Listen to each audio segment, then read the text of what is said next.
great Nigeria is at ease? Tell me. The answer is she is not. And I dare say that as long as Nigeria is not at ease, Africa will never be at ease. Fellow Nigerians, this is a powerful speech, that Nigerian politicians will not want to hear, honestly. I want you to take your time, relax and listen to this speech given by this professor. Honestly, these are the people that spit out fire from their mouths. They don't want to know who is listening to them. They say it as raw as it is. And this is the kind of message, Nigerian politicians have to hear. Because if Nigeria gets it right tomorrow, I tell you, other African countries will follow suit. Why Africa is still crawling is because the giant of Africa is crawling. But if we can fix Nigeria tomorrow, I tell you, other African countries will follow suit. If Africa wants to be at ease, Nigeria must be at ease. She is the largest economy in Africa. So guys, as the election is drawing near, how are you going to vote? It's a time of transition. Are you going to vote based on tribe and religion, or are you going to vote based on competence? And the tribe must die, because if the tribe does not die, then the new nation will never thrive. Nigeria will be electing its leaders. It may be said that there was a Saraki and that good men and women rose and good men and women came out to vote and the best men did. God bless you.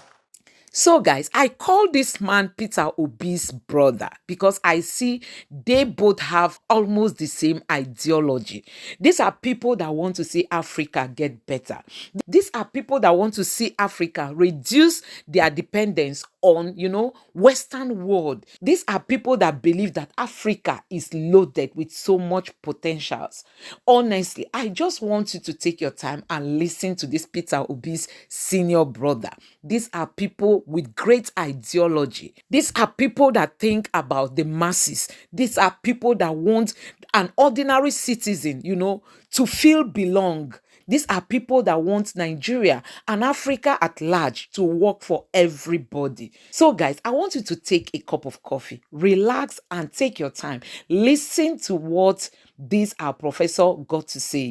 He was not missing words. And let me know what you think in the comment section. Please don't forget to subscribe to my channel, like this video, share it with your friends and families.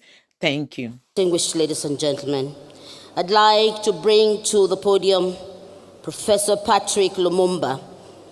Professor P.L.O. Lumumba is a professor of public health, a holder of an LLD, Doctor of Laws on the Law of the Sea from the University of Kent, Belgium, Masters of Law degree, and a host, I must say, lots of honorary degrees of Doctors of Law, honoris causa from the University of Cape Coast in Ghana, is a holder of the degree of Doctor of Science, Human Rights at the Institute of Advanced Legal Studies, University of London in England, Humanitarian Law at the Raoul Wallenberg Institute of the University of London, Sweden, and on International Humanitarian Law in Geneva, Switzerland. He's an advocate of the High Courts of Kenya and Tanganyika and a certified mediator. He is a fellow of the Institute of Certified Public Secretaries of Kenya, FCPS, a fellow of the Kenya Institute of Management, and an honorary fellow of the African Academy of Science. He is the chairman of Farafina Investment Group in Monrovia, Liberia, an economic strategic growth and development initiative for Africa based in Nigeria.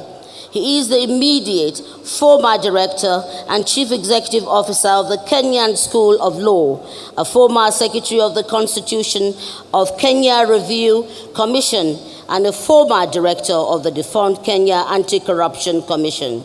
He is the founding trustee of the African Institute for Leaders and Leadership and was the founding dean of Kabarak University School of Law, a former lecturer at the University of Nairobi, the United States International University, and wider University, USA, Nairobi. I can go on and read about this proud son of Africa, whom I'm honored to introduce to us. I bring to the microphone our brother, Professor P.L.O. Lumumba. Asante. Just as he's taking over the microphone from Mojima Controller, Arise Television, courtesy of Prince Nduko Baigbena, is also covering this event live, and we welcome you, so thank you very much. Thank you very much.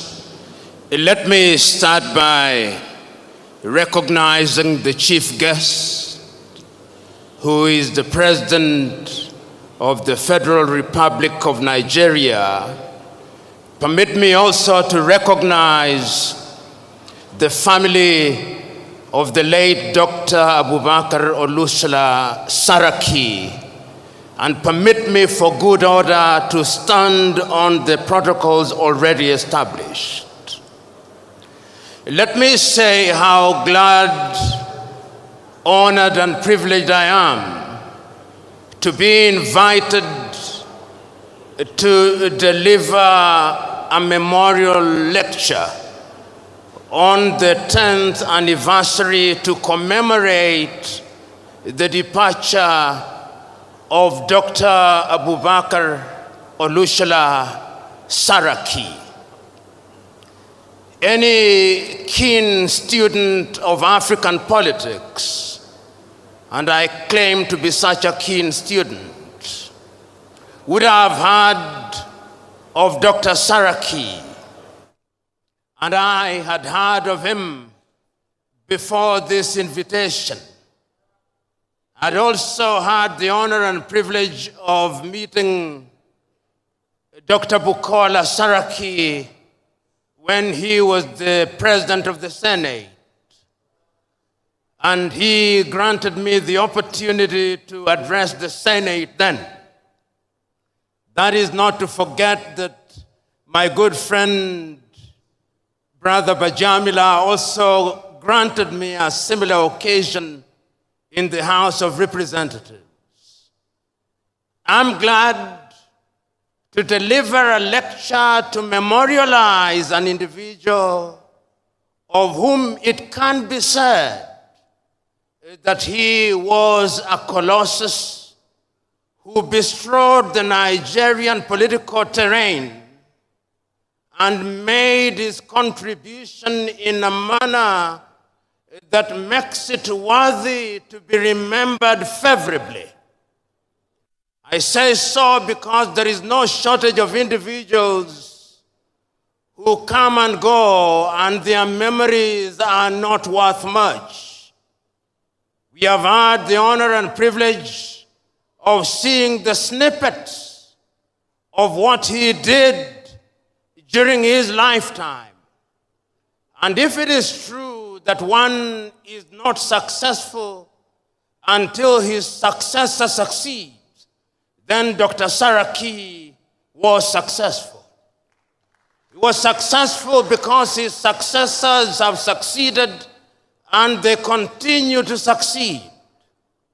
If it is true that men and women's deed are recognized for their positive contribution to society, then it is true that Dr. Saraki was a man worthy of celebration. I'm glad to be in your distinguished presence to deliver a lecture in his memory and to have that lecture focus on the critical question of leadership in Africa and the critical question of followership in Africa. And the Africa that I talk about is the post-colonial Africa. The Africa which is now divided into 55 countries with 55 boundaries imposed on her.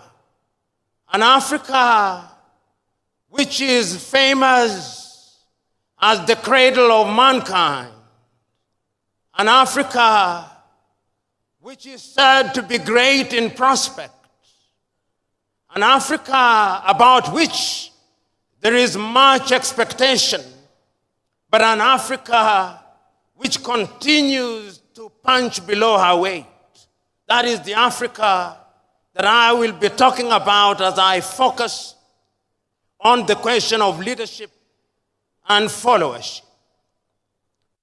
As I think about that Africa and her leadership and followership, and I think about her often, as all of us should, the words of a book that I read as a youngster come to mind.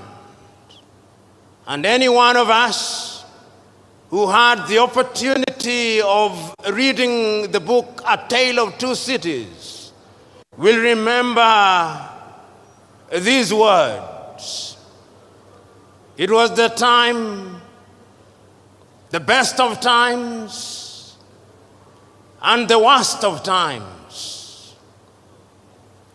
It was the age of wisdom and the age of foolishness. It was the epoch of belief and the epoch of incredulity. It was the season of light and the season of darkness.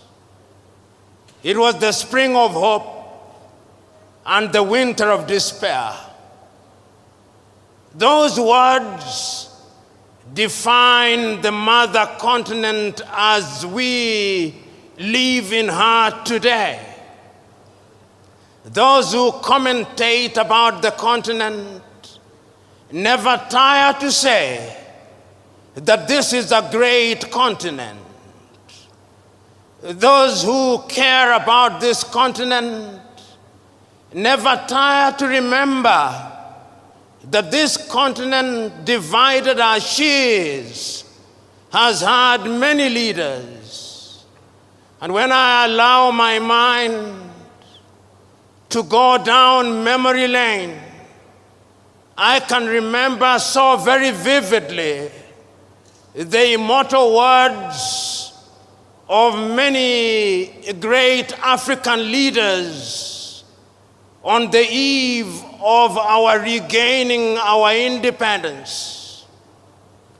And many of us can see pictures of young Africans, whether in Nigeria or Ghana or Algeria or Kenya or Tanzania, celebrating when we regained our independence. And many of us can remember the words that they spoke and the promises that they made. If it was in Nigeria here, you can remember the immortal words about what they would do to Nigeria of Nnamdi Azikiwe. You can remember those words. You can remember the words of Abubakar Tafawa Balewa. You can remember the promises he made. You can remember the erudite words of the Sultan of Sokoto, Ahmadu Bello, and the promises he made, and many others.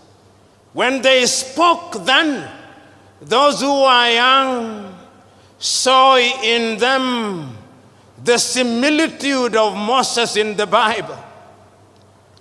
They thought of their leaders and saw their leaders as messiahs who would bedazzle latter-day pharaohs with miracles, who would liberate them from the Egypt of poverty and want, who would cause pillars of fire to stand between them and sorrow and want, who would part the Red Seas of tribalism and ethnicity, who in times of hunger would summon manna and quail from heaven.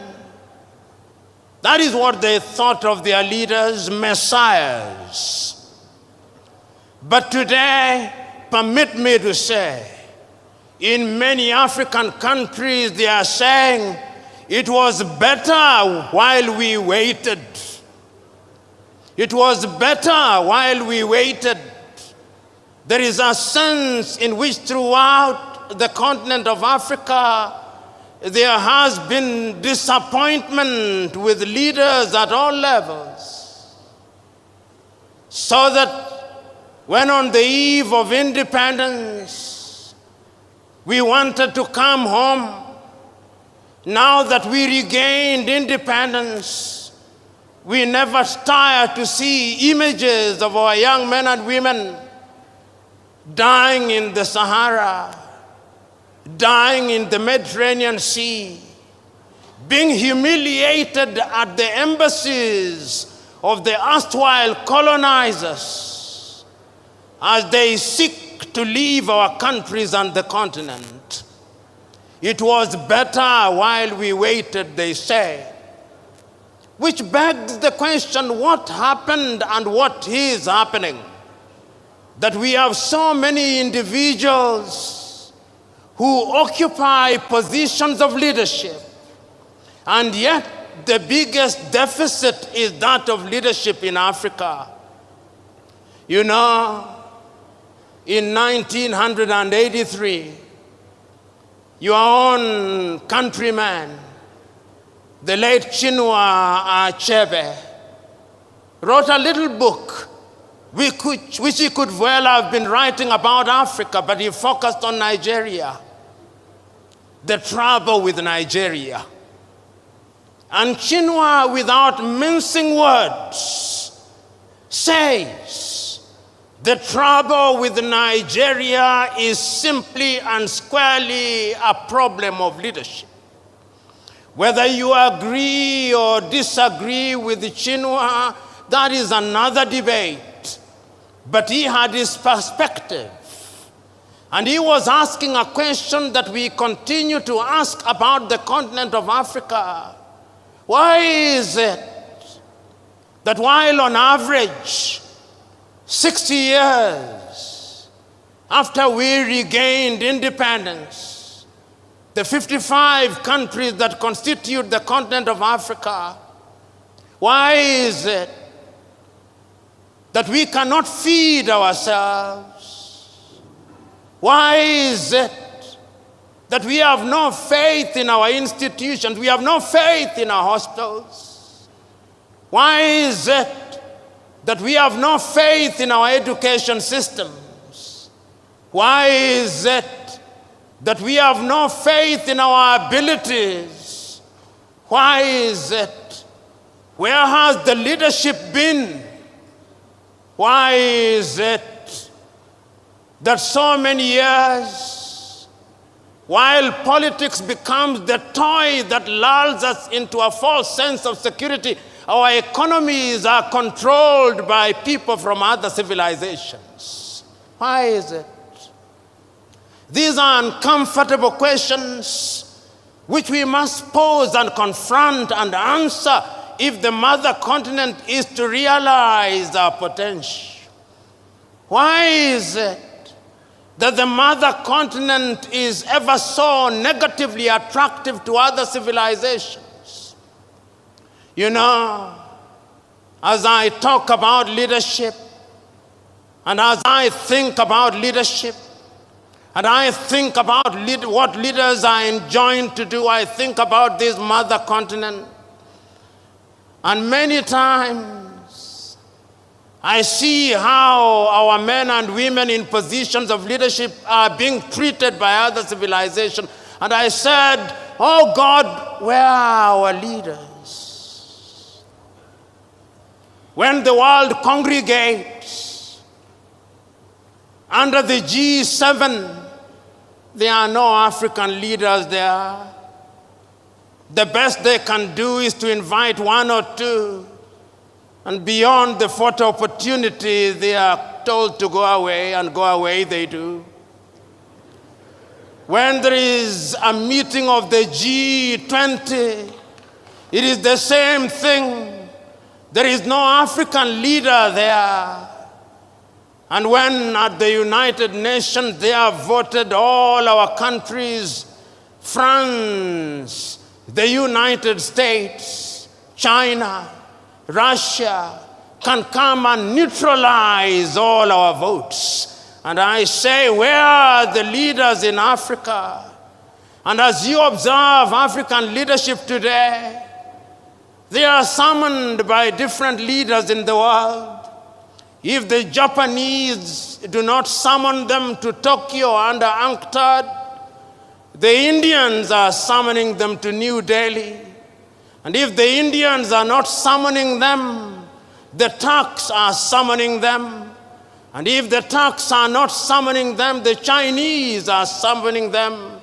In the next 2 weeks, they will have been summoned to the United States of America. Summoned, I use.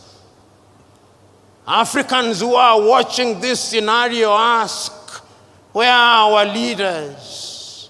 Which begs the question, who is a leader? Is leadership the occupation of office? Is leadership the occupation of the office of the president? Is it the occupation of the office of a senator or a member of parliament?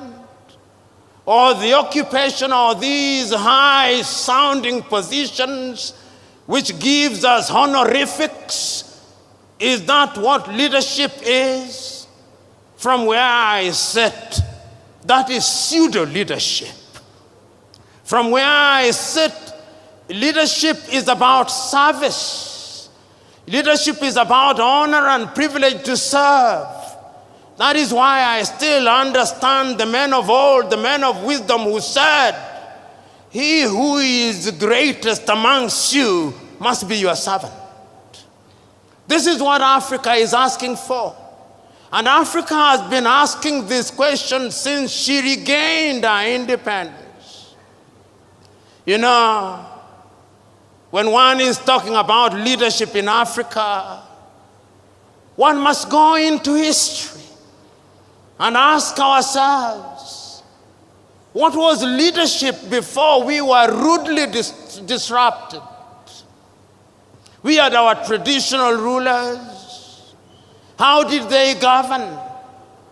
For whose benefit did they govern? They are still there, the traditional rulers. How do they fit in the new dispensation? When we regained independence and adopted all these structures from the erstwhile colonizer, what did we expect to deliver? That great American Pan-Africanist John Hendricks Clark says that when Africans regained their independence, not a single one of them re-examined the style of leadership. All of them continued with a mimicry of the leadership that they inherited from the colonizer. And he then delivers this verdict: not a single African country will ever succeed by mimicry. And I want to submit to you that whether one agrees or disagrees with John Hendrik Clark, one must look at Africa in order to ask ourselves, what is the state of leadership in Africa? And permit me to run you across the continent of Africa, and you will see a continent that is not at ease. The continent is not at ease because the continent is suffering from a deficit of leadership. Look at Africa today. Tell me whether we are at ease in Niger. Tell me whether Mali is settled. Tell me whether there is quiet and calm in Chad. Tell me whether Guinea-Bissau is doing well. Tell me whether the Cameroons are stable. Tell me whether Central African Republic is good. Tell me whether Sudan, South Sudan, Somalia, Ethiopia, Northern Mozambique, and all these countries where there is peace and quiet, whether the sons and daughters of this country, tell me whether even this great Nigeria is at ease. Tell me. The answer is, she is not. And I dare say that as long as Nigeria is not at ease, Africa will never be at ease. If Africa wants to be at ease, Nigeria must be at ease. She is the largest economy in Africa. She has a population of over nearly 200 million people. One in every African is a Nigerian. She is represented in every sector. If you want the best engineers in the continent, they are Nigerians. If you want the best doctors, they are Nigerians. If you want good lawyers, they are Nigerians. If you want good people, they are Nigerians. But also, if you want Yahoo boys, they are Nigerians.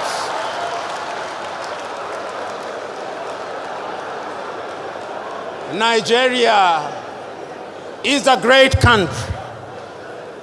A friend of mine once told me that if you go to any part of the world and you do not find a Nigeria, leave that place, because there is nothing to do there.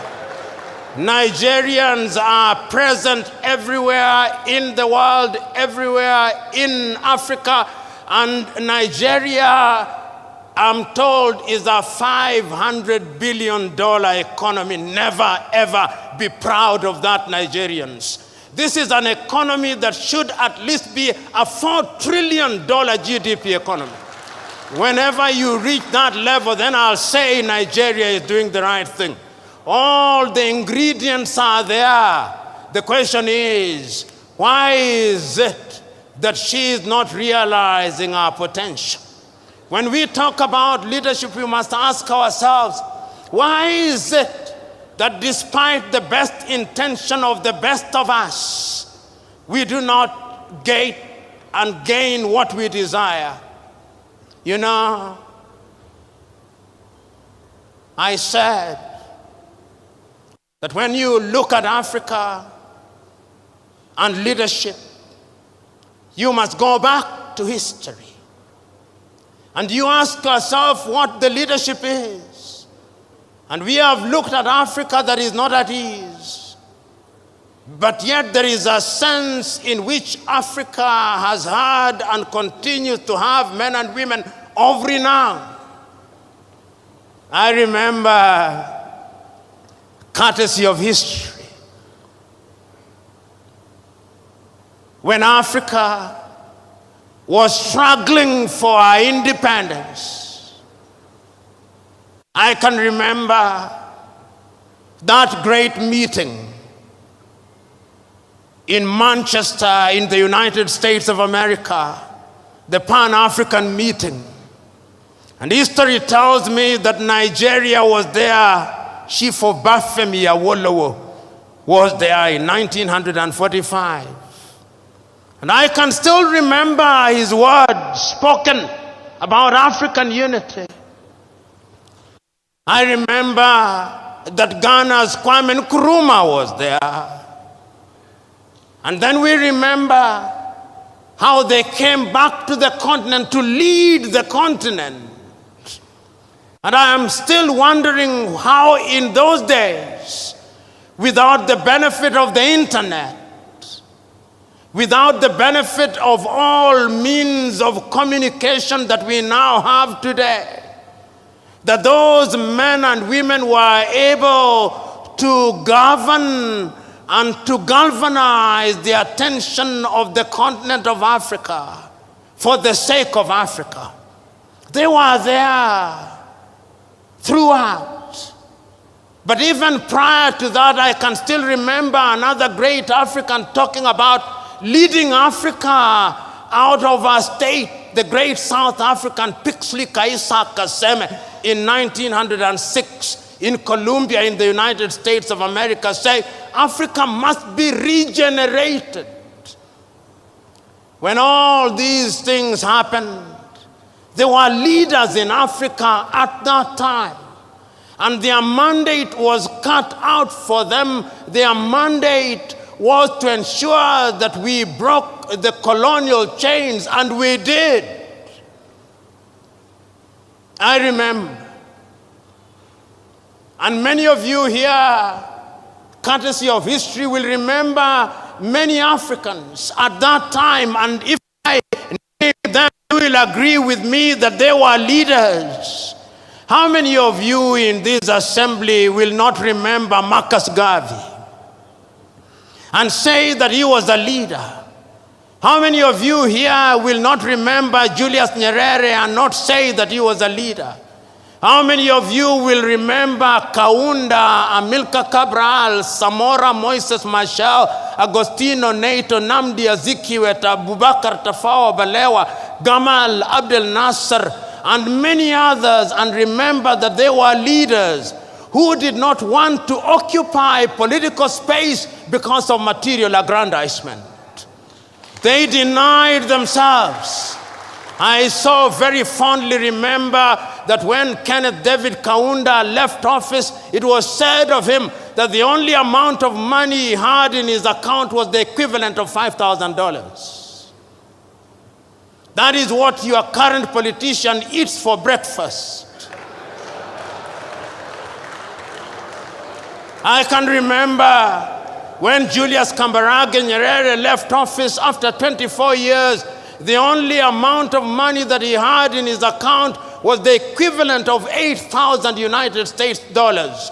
That is what your current politician uses for a single visit to a gymnasium. They were leaders who were selfless. They understood that it was an honor and privilege. They sacrificed their lives. They saw their positions of leadership as that of leading their brethren. They did not think that they were superior to the people they led. They thought it was a privilege and that they had the honor, and that because they had that honor, then they had to serve their leaders with distinction, with consistency. They were prepared to be questioned. They did not believe that they had the monopoly of knowledge and wisdom. They were leaders because they were servants. You know, I can still remember Julius Kambarage Nyerere speaking on the 6th day of March, 1997 in Accra, Ghana, on the occasion of the 40th anniversary of the independence of Ghana, under the subject, "Without unity, Africa has no future." Mwalimu recounts the history of Africa. He says, when we rose up against the colonialists, our agenda was cut out for us. We, the Africans, had been humiliated in our own lands. Our people had been denied the opportunity to realize their potential. Our mandate was one, to expel the colonizer. We did our bit. We made our mistakes. But who said we were infallible? This struggle is an intergenerational struggle. The next generation after us had the duty to pick up the baton and to run the next leg. The question is, did that generation pick up the baton? Have they run the leg well? The answer, not as well as they should have. Because we must never make the mistake of assuming that African leaders have done nothing. No, that would be too harsh. I think attempts have been made, whether in Nigeria or in different parts of Africa, to liberate ourselves from the chains and sorrows of the colonial project. But remember, as Kwame once said, the colonialist never left. He is alive and well. He still wears different masks. And those masks may appear to camouflage him, but they are here. Have you ever wondered why, when the British left their colonies, they created something that they called the Commonwealth of Nations, to which Nigeria belongs? In that Commonwealth of Nations, the head is the British monarch. When the Queen dies, the King becomes its head. It is headquartered in London. It is the Commonwealth of Independent and Free Nations. It is not. It is a post-colonial, neo-colonial institution which continues to massage the ego of the erstwhile colonizer as we celebrate. Through such institutions, they continue to control and to manipulate us. And many of us, particularly those of us who have had the advantage of foreign education, we never want to talk ill of bodies such as the Commonwealth. I do. And it's not only the British who did it. The French did it under Francophonie. In order to control their former colonies and to make sure that they remain within their sphere of influence, they created a body which is alive and well. In the former French colonies, it's even worse. They even print their currency. The Portuguese did it. So, in as much as African leaders have been trying to ensure that we change the circumstances of our people, there have been external attempts at torpedoing those efforts. And Africa and African leadership must be seen in those contexts. There are those in many African countries who have allowed themselves to be acolytes of the neo-colonizers and to the detriment of the continent of Africa. So when we interrogate leadership, we must ask ourselves, how free are our leaders? How free are our politicians from external influence? But is that an excuse? No, it cannot be an excuse. Leaders in a multi-ethnic environment must also be different. You know, Nigeria, as Chinua rightly said, like all African countries, is an artificial entity. Chinua says in his book, The Trouble with Nigeria, that there is nothing comparable to how the European nations were created. There is no Nigerian, Chinua Achebe says, in the same way as there is a Danish or a Swedish or a Norwegian. Nigeria is a unique state with many states. The same is true of Kenya. The same is true of Ghana. Nigeria possibly has over 500 nations within her. Tanzania, 136. The Democratic Republic of Congo, 306. Kenya, 42. Uganda, 56. In order to be a leader in such countries, those who have the honor and privilege must be men and women who are prepared to ensure that they weld the bonds amongst those people. As Samora Moises Machel said, if the post-colonial African country is to succeed, the tribe must die. And the tribe must die because if the tribe does not die, then the new nation will never thrive. And I did not understand Samora Moises Machel to say that he should stop being a Yoruba. No. I did not understand him to say that he should stop being a thief or to stop being an Igbo or Hausa or a Fulani. No. Those are cultural mosaics which, when put together, make our nations beautiful and strong. But what do we do in most of Africa? We use those cultural differences to divide the people. We use those cultural differences to reinforce centrifugal forces and therefore threaten the very nation which we want to serve. I am telling all of us who are present here, and many of you who are present in this assembly, who are honored and respected and claim to be leaders, that you have a duty to ensure that you are in front in order to serve and not to be served. But ladies and gentlemen, let us also ask ourselves about followership. You know, as a young student, and many of us who are young students, it was the culture when you are in your first year of studies that you must be a revolutionary.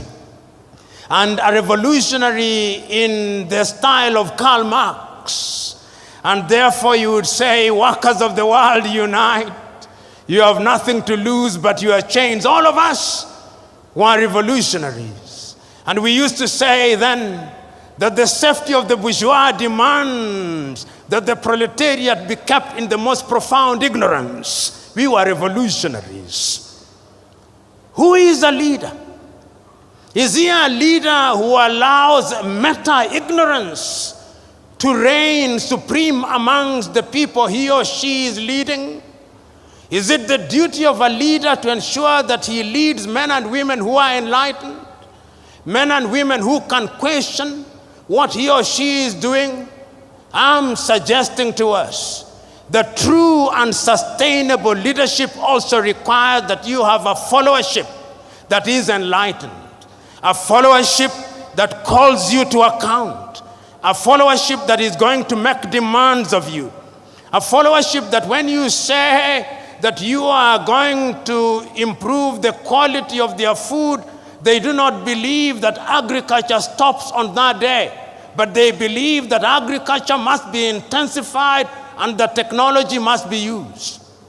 A followership which knows that when you say you are going to deliver heaven on earth, they know that that is merely an advertisement that you are incapable of delivering heaven on earth. A followership that knows that when you are promising to do things within 100 days, which ordinarily can only be done in 5 years, they know that you are a liar. A followership that is capable of discerning that when you speak things, there are many variables, and it is the duty of a leadership to ensure that such a leadership is indeed created. What do African leaders do?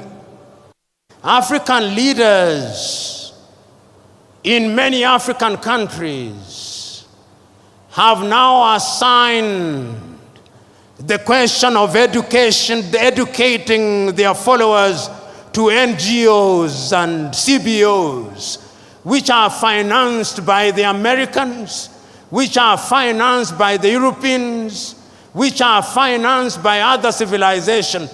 How do you think, how do you imagine that the people of Denmark would have the interest of Nigeria at their heart? How are you satisfied that all those civic education activities that are being undertaken in Borno, in Maiduguri, or in Abeokuta, financed by USAID, are meant to be for the benefit of Nigeria? Because the last time I checked, the English used to say, he who pays the piper calls the tune. So today, when you look at most of Africa, we have a followership that is tuned from outside. It is not a followership that is tuned from inside. And you wonder why they behave the way they do. They behave the way they do because they are being tuned by other civilizations. 3 years ago, an old friend of mine, now gone to be with the Lord, was engaged in a conversation with me. And I was complaining about the leadership, and he told me, I hear you, young man. You're always complaining about leadership in Africa and other parts, but have you ever wondered about the followership? Says you are complaining about the windmill, but do you ever bother about the wind? Is it not the case that the windmill follows the wind? I'm suggesting to you that Africa will never realize our potential as long as the critical mass of our people are immersed in sorrow and want.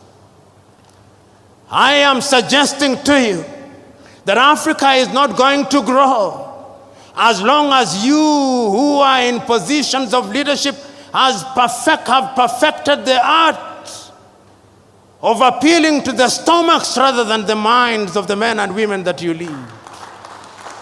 I'm suggesting to you that Africa is not going to realize our potential as long as we continue to conduct the politics of money and money bags, not the politics of ideas.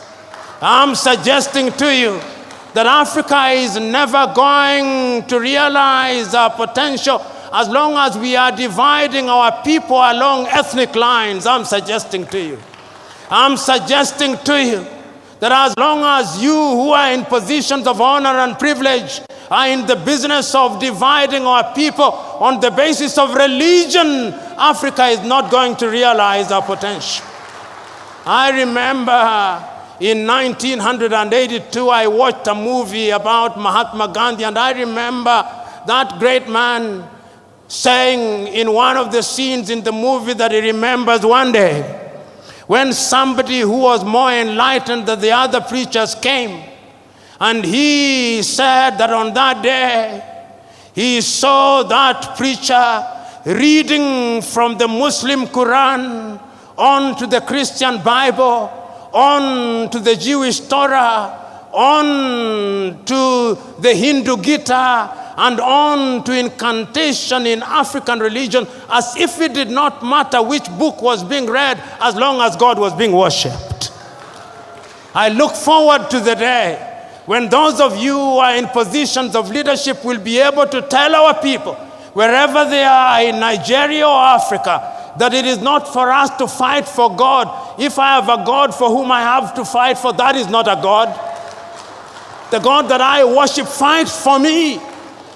And if we accept that that is the nature of God, that is omnipresent, omniscient, and He knows all, then we are going to unite our people. In other words, I'm saying that if we are going to have a followership that is going to change the continent of Africa, we have got to exorcise the ghost of ethnicity. We have got to exorcise the ghost of ignorance. We have got to exorcise the ghost of poverty.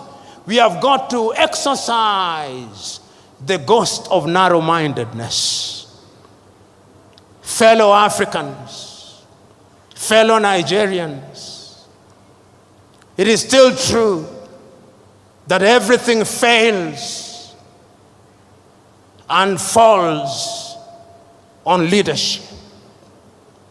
It is true that we men and women are in unique positions.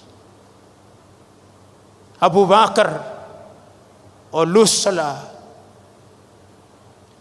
Saraki was present on this earth. Like all of us, he had his coming and his going. Today we are gathered here to remember him because, as South Sudan's John Garang Dimabior once said, as you walk the journey of life, there are two baskets that you fill by your words and deeds, whether wittingly or unwittingly. The deeds and the basket of bad deeds. And that at the end of it all, when we weigh those baskets, let it be said of you that the basket of good deeds outweighs the basket of bad deeds. It would appear to me that the late Dr. Saraki's basket of good deeds far outweighs his basket of bad deeds. And that is why we can say, without flinching and without equivocation, that he was a colossus. That is why you call him fondly by the moniker Oloye. Monday morning to pay homage to him. Now I can see Saraki upstairs through imagination. I can see him asking us who we are present here today. Oh, dear Nigerians, it is 10 years since I left you. Where are the leaders? I can see Saraki asking the president of this country, how have you served, Mr. President? I can hear him ask the vice president, how have you served? I can hear him asking the senators, how have you served? I can hear him asking the members of the House of Assembly, how have you served? I can hear him asking the governors, how have you served? As to how they have served, that is not for me to say. It is for them to say. But I can also hear the great Saraki asking the Nigerians, how have you been served? Have they given you food? I can hear him ask. Have they given you fuel? I hear him ask. Have they given you electricity? I hear him ask. As to whether they have been well served, it is not for me to say, it is for them to say. In other words, the great Saraki is asking both leaders and the led, have you demanded and have you served?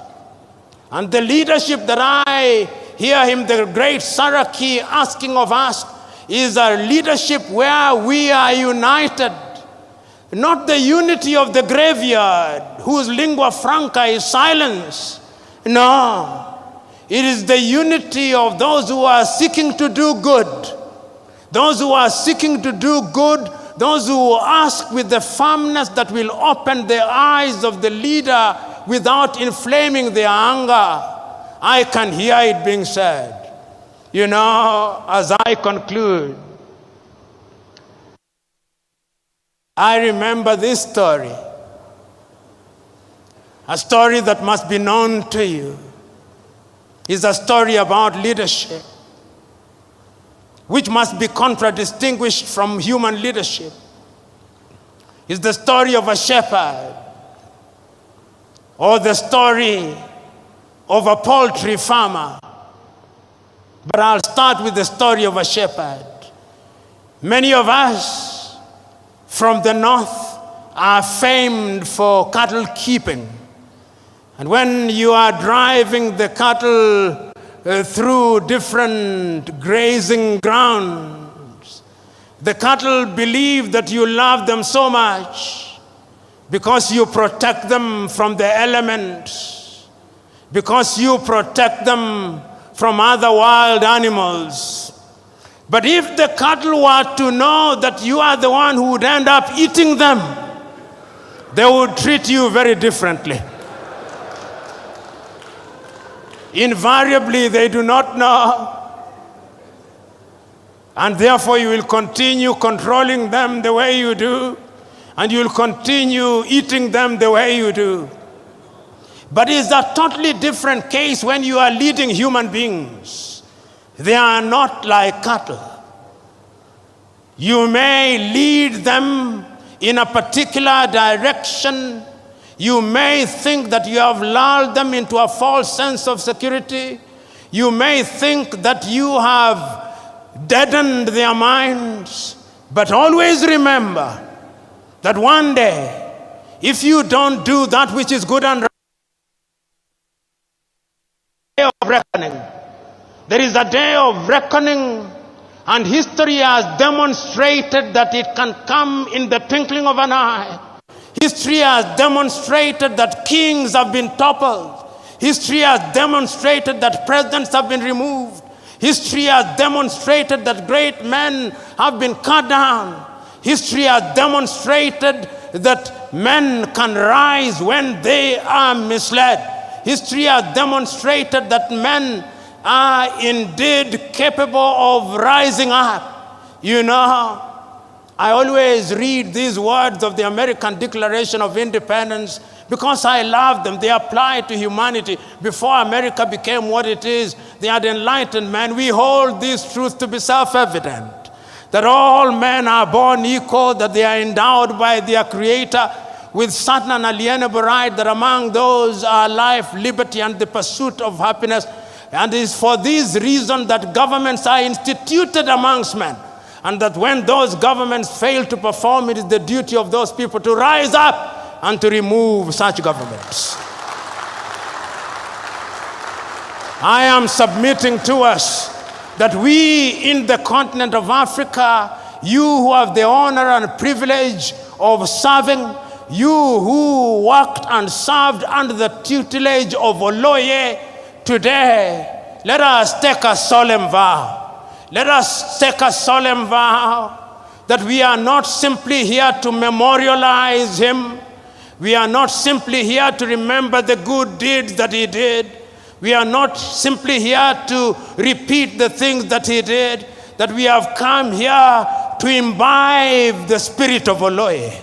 We have come here to have a little Saraki in us, so that Saraki, the good politician, Saraki, the philanthropist, Saraki, the servant, Saraki, the doctor, Saraki, the business, can live a little in us, so that when we go home, so that when in the month of February Nigeria will be electing its leaders, it may be said that there was a Saraki and that good men and women rose and good men and women came out to vote and the best men did. God bless you. So guys, I know you enjoyed this session. If we want Africa to be really great, let's start with Nigeria. And if we really want Nigeria to become the Nigeria of our dream, let us vote for Peter Obi. Vote for Peter Obi. People who are full of strength, people who are energetic, people whose brain can capture great figures, people whose brain are very, very active, Vote for Peter Obi. Peter Obi is competent. Peter Obi is cognitively competent. Peter Obi is health-wise fit. Peter Obi has character. Peter Obi is a man we can trust. Vote for Peter Obi come 2023 election, and I tell you, we will all be happy that we now have a home. Thank you and God bless you. Please don't forget to subscribe to my channel, like this video, share it with your friends and families, and above all, don't forget to turn on the notification bell so that each time I upload a new video, you'll be notified. Thank you and God bless you. Bye.